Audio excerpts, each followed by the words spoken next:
동환이한테 이야기는 들었다. 갑자기 이게 무슨 일이래니? 사돈댁 그 건강하시던 분이 어떻게 된 거야?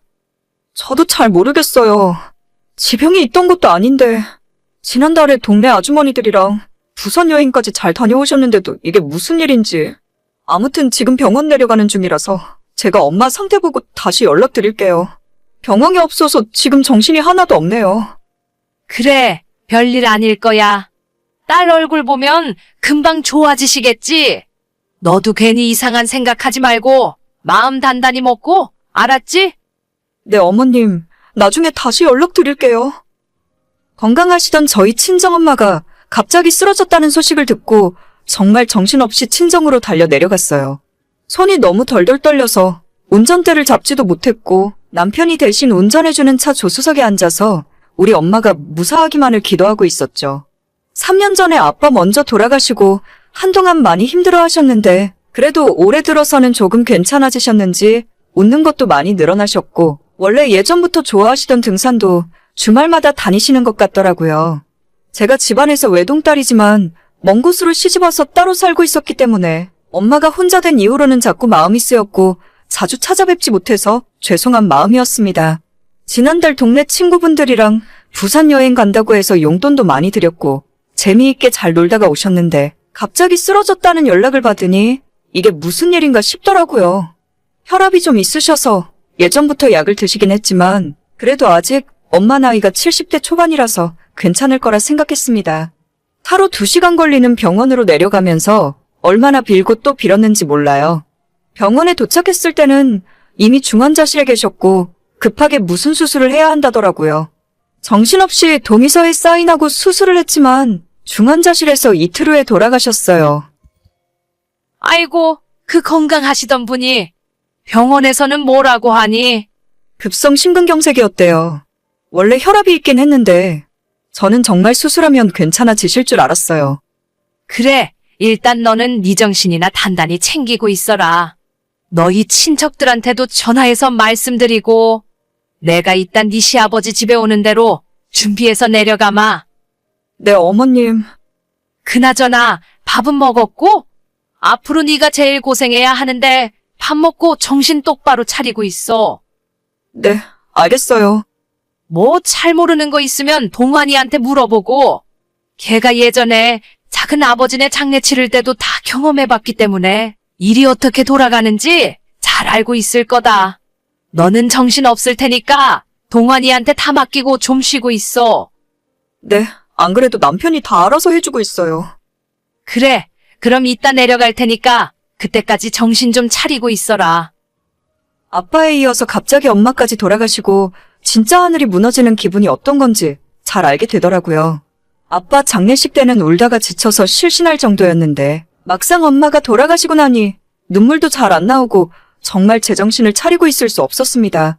너무나도 슬프긴 한데 한번 울기 시작하면 완전 무너져 버릴 것만 같아서 조문 오시는 손님들한테 말도 한마디 더 하고 친구들한테 밝은 모습도 보이면서 잘 버티고 있었죠. 물론 마지막 발인할 때는 정말 기절하기 직전까지 울었지만 그래도 제가 끝까지 정신 똑바로 차리고 있던 덕분에 엄마의 장례식까지 잘 마무리할 수 있었습니다. 나중에 주변에서 독하다 아니면 대단하다는 말이 들리기도 했지만 그런 건 신경 쓰지 않았어요. 아빠 돌아가셨을 때는 엄마가 있었지만 엄마 돌아가셨을 때는 저까지 쓰러져 버리면 안 될 것 같아서 끝까지 참았던 거니까요. 집에 돌아와서 회사에서 줬던 휴가도 다 쓰고 바로 정상적으로 출근하며 지내고 있었습니다.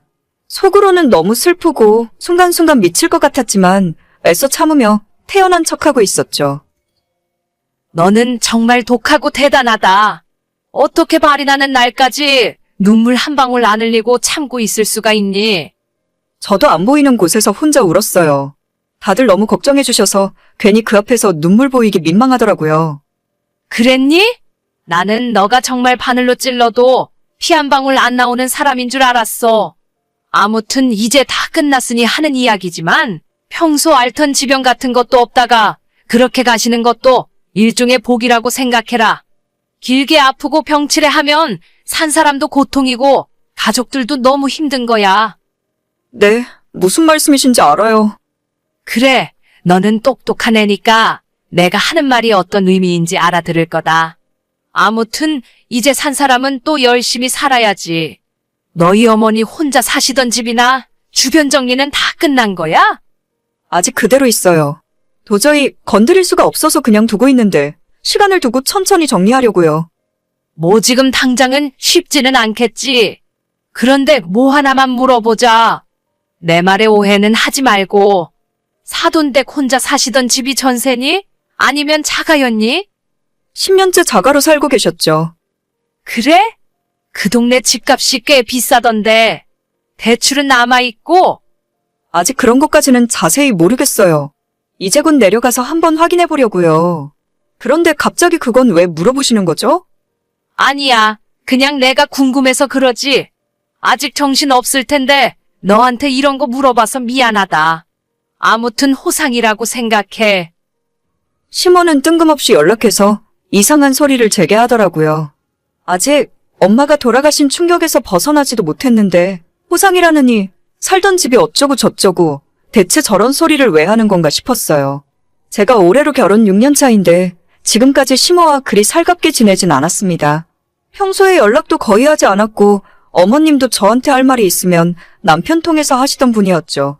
그런데 이번에 친정엄마 돌아가셨을 때 남편은 물론 시댁 사람들이 일찍 찾아와서 빈소를 지켜주니 정말 고맙더라고요. 평소엔 무뚝뚝하던 시아버님도 제게 많이 위로를 해주셨고 시어머님도 장례식장에 오는 손님들을 저와 함께 맞이해주고 뒷정리까지 맡아서 해주셨죠. 정말 너무 고마웠고 이게 가족들의 정인가 싶어서 살짝 감동했는데 나중에 이런 연락을 하시니까 조금 어이없고 황당했어요. 그래도 크게 신경 안 쓰고 있었는데 불과 며칠 전에 또다시 연락이 오면서 시모의 시커먼 속내가 모두 드러나고 말았습니다. 지난주에 친정 내려갔다 왔다고 하더니 이제 너희 어머니 유산 정리는 다 끝난 거야? 뭐 어느 정도는 다 끝난 것 같아요. 그래? 잘 됐다. 사돈댁이 혼자 사시던 집이 대출도 하나 없는 자가였다면서? 그 집이 38평이었니? 그 동네 요즘 시세가 7억도 넘더라. 저는 그런 건 잘 모르겠어요. 그 집 팔 거야? 아니면 전세라도 줄 거야? 어차피 너희가 그 동네 가서 살 거 아니잖아. 생각은 아직 안 해봤는데 일단 집에 짐들이 남아있어서 그거 정리되면 생각하려고요. 팔지 마. 내가 알아봤는데 더 오르면 올랐지 떨어질 동네가 아니더라. 그냥 전세 줘. 전세 주고 그 전세금으로 너희들도 이번 기회에 전세 끝내고 집장만 하고 네, 생각해볼게요. 그리고 혹시나 돈 남으면 나한테 1억만 빌려줄 수 있어? 우리가 이번에 상가를 하나 살까 하는데 현금이 좀 부족해서 말이야. 너한테 이자까지 톡톡히 쳐서 갚을게. 돈이요? 어머님, 듣자 하니 진짜 너무 하시는 것 같아요. 지금까지는 가만히 참고 있었는데 저희 엄마 집은 제가 알아서 할게요.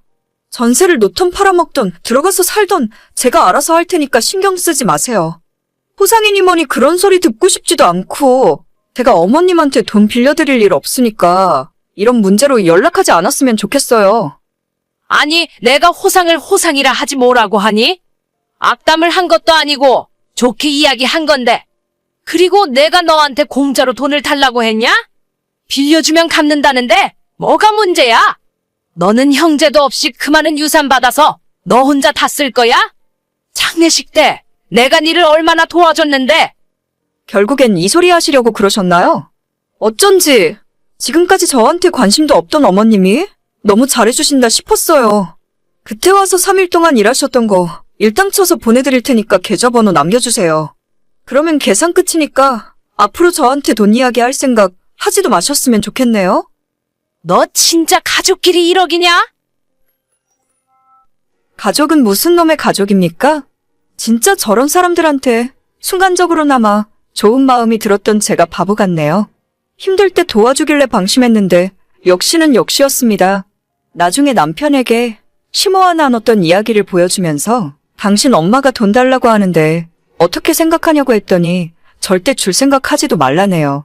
남편은 사남매 중에 막내 아들인데 옛날부터 시댁과 살짝 거리를 두고 있었어요.